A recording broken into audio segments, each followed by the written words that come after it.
Welcome back everyone. Today we are going to discuss movement and locomotion. That is the 20th chapter in our NCERT part 1 biology, and it is a very important chapter from NEET perspective also.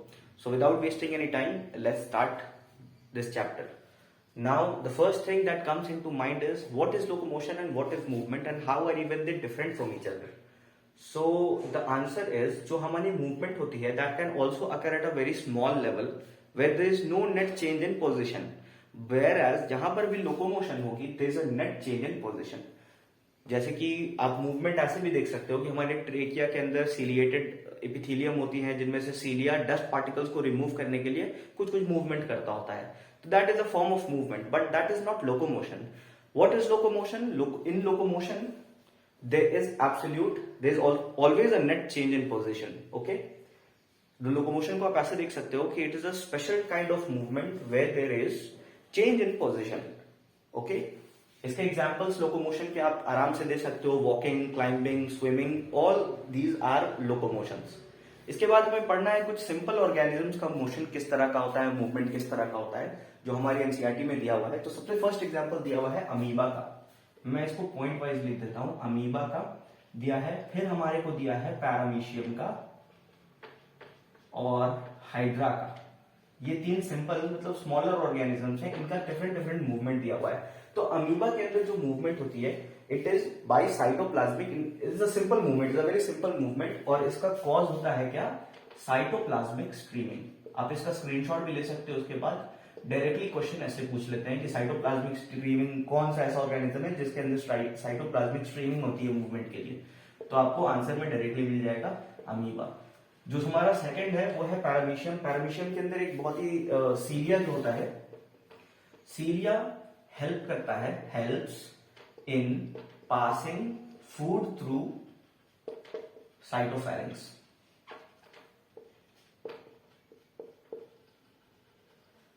ठीक है, तो paramecium के अंदर सीलिया जो है ये help करता है. आपने इसकी डायग्राम भी देखी होगी जहां पर हम लोग एनिमल किंगडम वाला चैप्टर हो रहा है, उसमें आपने देखा होगा कि चारों तरफ से इसमें सीलिया छोटे छोटे होते हैं. That helps in passing of food through the साइटोफैरिंक्स.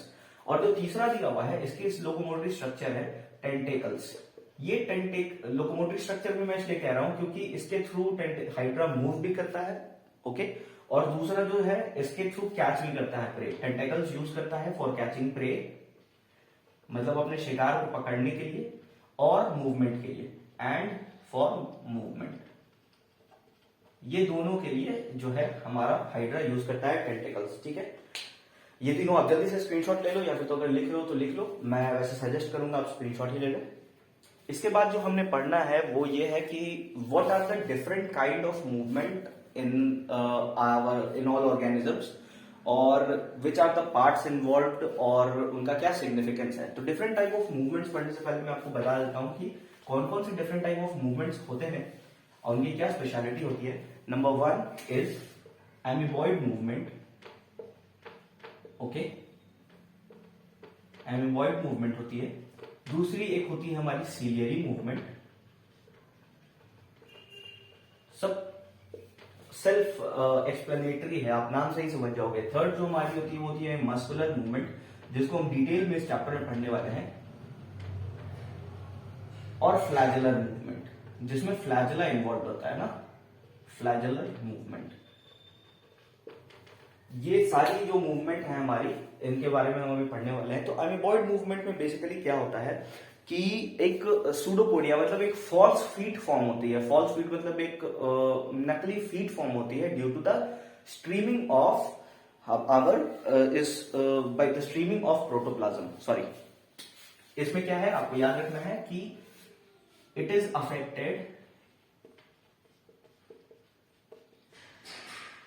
Bye streaming by pseudopodia.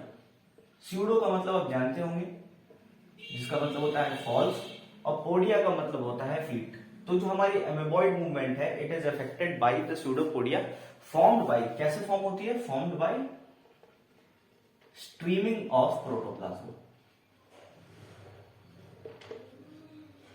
Protoplasm.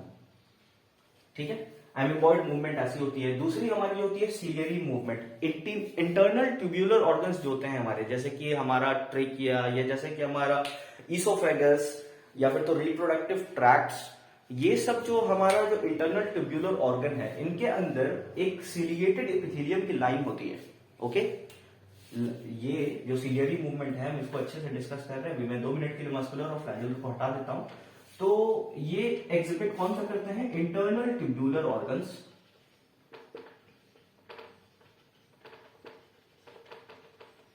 Lined by ciliated epithelium,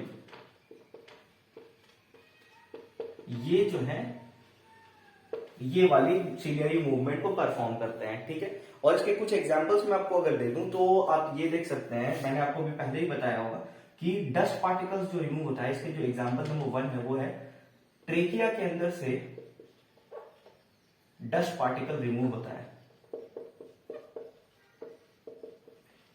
due to ciliary movement. Internal tubular organ है और उसके अंदर डस्ट जमा हो जाता है, जो हम लोग इनहेल करते हैं तो डस्ट पार्टिकल छोटे छोटे जमा हो जाते हैं और वो रिमूव होते हैं। How are they removed? With the help of cilia. दूसरा एक और चीज है, हमारे पास एक और एग्जांपल है, वो है पैसेज ऑफ ओवा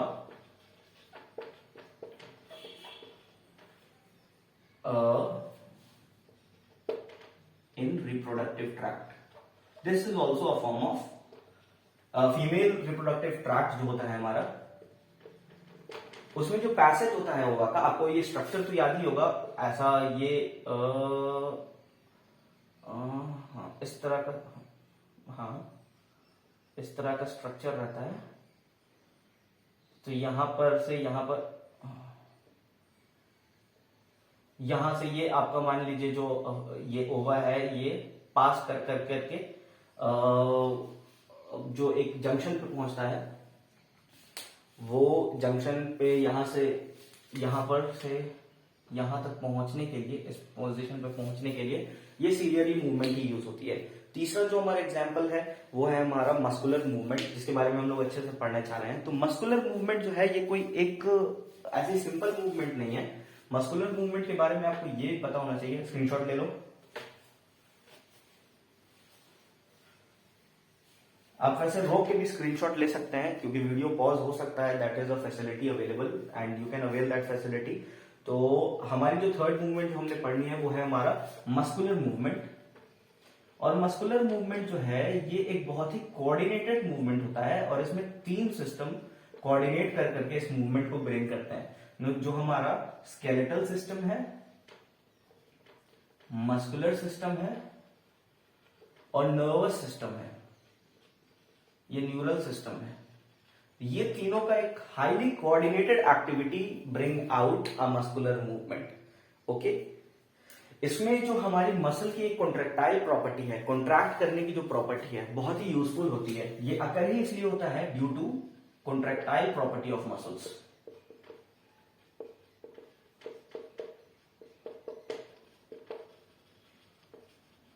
ठीक है, तो आपको ये याद रखना है कि हमारा जो ये मस्कुलर मूवमेंट है, this is a highly coordinated activity of skeletal, muscular and neural system.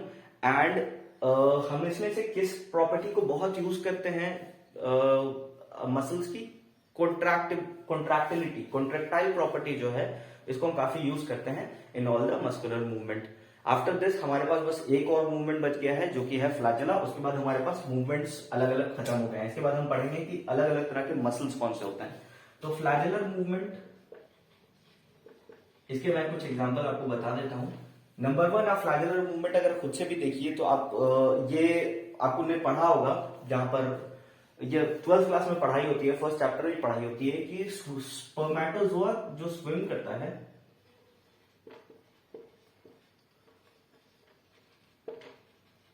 Swimming of spermatozoa is a form of flagellar movement.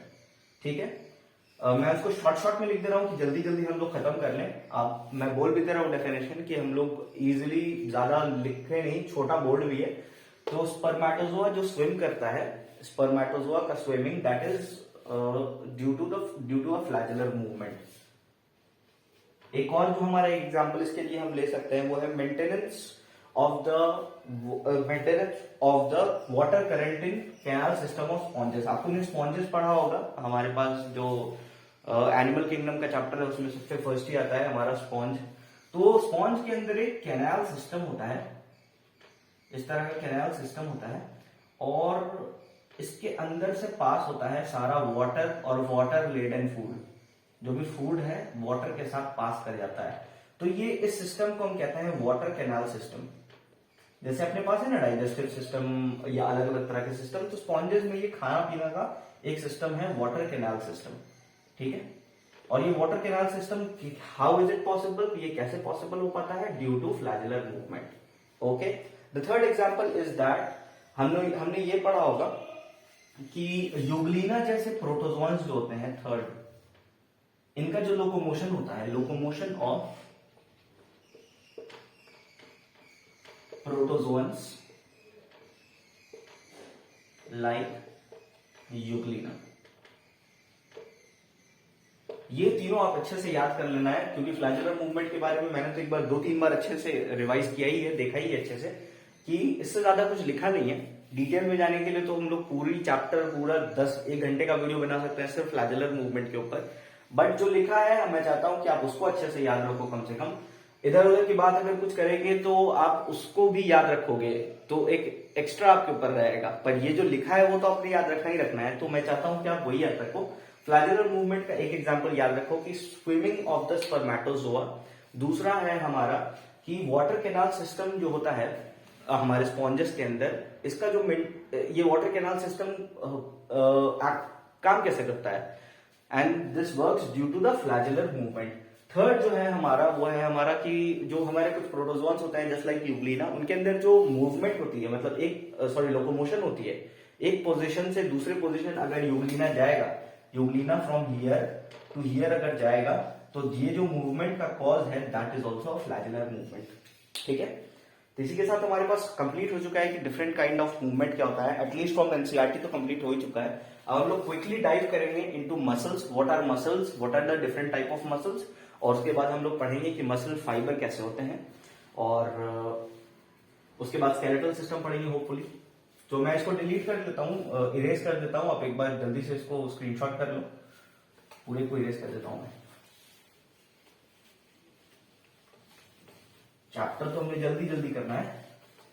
Notes इसमें आपको नीचे लिंक में मिल जाएंगे डिस्क्रिप्शन के, मैं पहले ही बताना भूल गया था, इसमें आपको नोट्स मिल जाएंगे, शुरुआत में ही मिल जाएंगे आपको नोट्स। अगर आप पहला वाला लिंक जो है इसको क्लियर करोगे तो आपको एक neatly written without any point missed, आप डायरेक्टली उसको डाउनलोड कर लो, प्रिंट आउट कर करके उसी से याद करने लग जाओ। और समझाने के लिए तो इस हम लोग कर ही रहे हैं उस काम को। तो हमारे पास मसल्स, अब मसल्स की बात आ गई। What are muscles? मसल्स के बारे में 2-3 इंपॉर्टेंट, बहुत सारी इंपॉर्टेंट चीजें हैं वैसे तो, लेकिन 2-3 चीजें हमें याद रखनी है कि मसल जो है it is a specialised mesodermal tissue, specialised mesodermal tissue.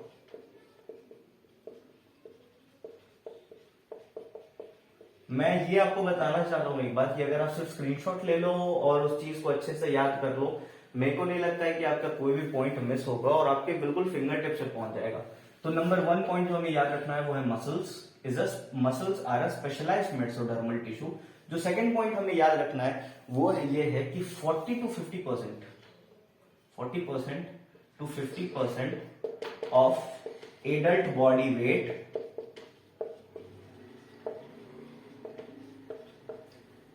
Is due to muscles. मतलब हमारे पास हमारी जो बॉडी है उसका 40 टू एडल्ट बॉडी का 40 to 50% ऑफ द वेट जो होता है वो सिर्फ मसल के कारण होता है, सिर्फ मसल्स ही हैं उसके अंदर, ठीक है। और जो तीसरा है वो एक बहुत ही इंपॉर्टेंट है और मैं उसको अच्छे से ही पढ़ देता हूं कि मसल की 4 प्रॉपर्टी है जो कि आप आगे भी पढ़ोगे और अभी भी आपको याद रखनी है। सबसे फर्स्ट जो प्रॉपर्टी आपने देखनी है वो है, मैं इसको रेड से लिख देता हूं क्योंकि ये थोड़ा और इंपॉर्टेंट है, वो है इलास्टिसिटी, ठीक है, एक्सटेंसिबिलिटी।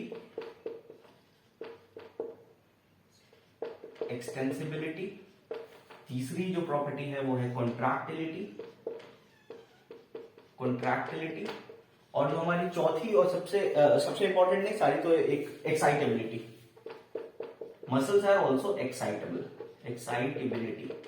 ये हमारे 4 इंपॉर्टेंट प्रॉपर्टी है मसल्स की, इलास्टिसिटी, एक्सटेंसिबिलिटी, कॉन्ट्रैक्टिलिटी, एक्साइटेबिलिटी। आप इसको इससे भी याद रख सकते हो, EEC, एक्साइटेबिलिटी, एक्सटेंसिबिलिटी, इलास्टिसिटी और कॉन्ट्रैक्टिलिटी। ये 4 प्रॉपर्टीज हैं मसल की। तो मसल हमने ये एक प्रेसाइज में इतना कंप्लीट किया है कि मसल क्या है, is specialised mesodermal tissue, 40 to 50% of adult body weight is due to muscles. और थर्ड की उसकी जो 4 प्रॉपर्टीज होती है, इलास्टिसिटी, एक्सटेंसिबिलिटी, कॉन्ट्रैक्टिलिटी और एक्साइटेबिलिटी। ओके, जल्दी से इसकी स्क्रीनशॉट ले लो। ये तो बिल्कुल अप्रोप्रिएट है, इतना ही दिया हुआ है, आप इसको स्क्रीनशॉट लेकर के डायरेक्टली लिख भी सकते हो। ये मैंने कहीं पर इसको शॉर्ट में करने का कोशिश नहीं किया है, आप इसको अच्छे से लिख लो या फिर तो इसका स्क्रीनशॉट ले लो। ये कोई शॉर्ट में नहीं है, आप इसको डायरेक्टली बाद में भी फॉलो कर सकते हो। Okay, the next thing is what are the different type of muscles. Different type of muscles में भी हम लोग जा रहे हैं कि हमारे कौन कौन से टाइप ऑफ मसल्स होते हैं। तो सबसे पहले जो हमने पढ़ना है वो है skeletal muscle. Skeletal muscle, skeletal muscle है हमारे पास। उसके बाद हमें जो पढ़ना है वो है हमारे विस्केरल मसल्स। उसके बाद जो हमें पढ़ना है वो है हमारे कार्डियक मसल्स।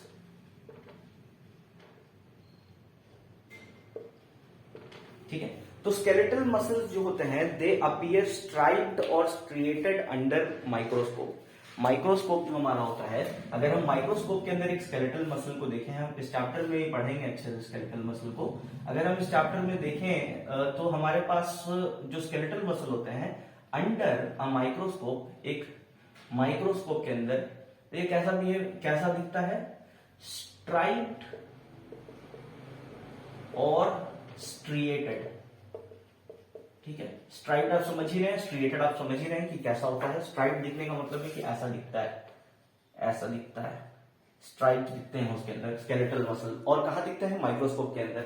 ठीक है, और ये जो मसल्स होते हैं they are in our control, हमारे कंट्रोल के अंदर होते हैं। तो हम लोग इनको कहते हैं वॉलंटरी मसल्स भी होते हैं। ये वॉलंटरी मसल्स होते हैं, जो स्केलेटल मसल्स होते हैं दे आर वॉलंटरी मसल्स। ठीक है, they are also called striated muscles because उनके अपीयरेंस की वजह से they are called striated muscles, right.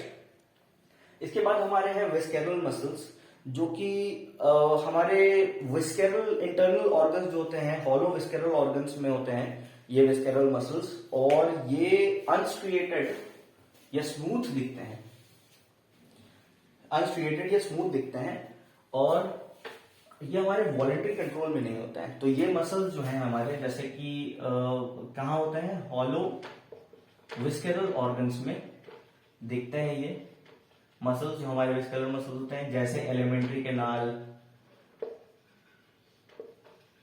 या रिप्रोडक्टिव ट्रैक्ट।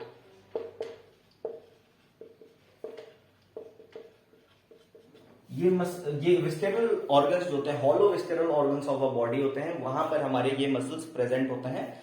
और ये अगर हम इनको माइक्रोस्कोप के अंदर में देखें तो ये अनस्ट्रिएटेड दिखते हैं, मतलब विदाउट एनी स्ट्राइप्स दिखते हैं, अनस्ट्रिएटेड दिखते हैं या स्मूथ दिखते हैं। ठीक है, विस्केरल मसल्स कहां फाउंड होते हैं, हॉलो विस्केरल ऑर्गन्स में। हॉलो विस्केरल ऑर्गन्स जैसे एलिमेंट्री कैनाल हुआ हमारा, रिप्रोडक्टिव ट्रैक्ट हुआ, इनमें भी तो मूवमेंट हो रहे हैं ना।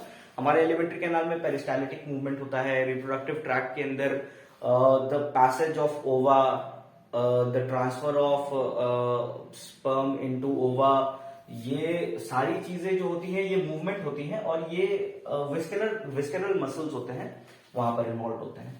और ये स्मूथ दिखते हैं माइक्रोस्कोप के अंदर, इनके अंदर कोई स्ट्रिएशन नहीं दिखता है। एक और इंपॉर्टेंट बात की, ये इनवॉलंटरी मसल्स होते हैं, ये मसल्स को हम कंट्रोल नहीं कर सकते हैं। आप भी जानते हैं कि आप अपने इसोफेगस को कंट्रोल नहीं कर सकते हैं कुछ भी करने के लिए, it does everything on its own. तो ये इनवॉलंटरी मसल्स होते हैं हमारे, राइट।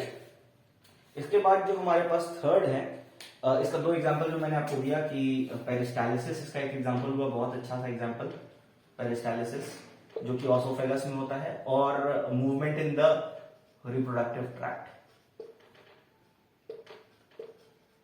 ये मूवमेंट्स जो होते हैं ये हमारे विस्केरल मसल्स के थ्रू होते हैं, विस्केरल मसल्स इन्वॉल्व होते हैं इनके अंदर। अभी जो हमारा थर्ड इंपॉर्टेंट है जो है वो है cardiac muscles. The cardiac muscles तो आप समझ ही होंगे, cardiac muscles are those muscles which are related to heart और इट ब्रांचेस, है ना।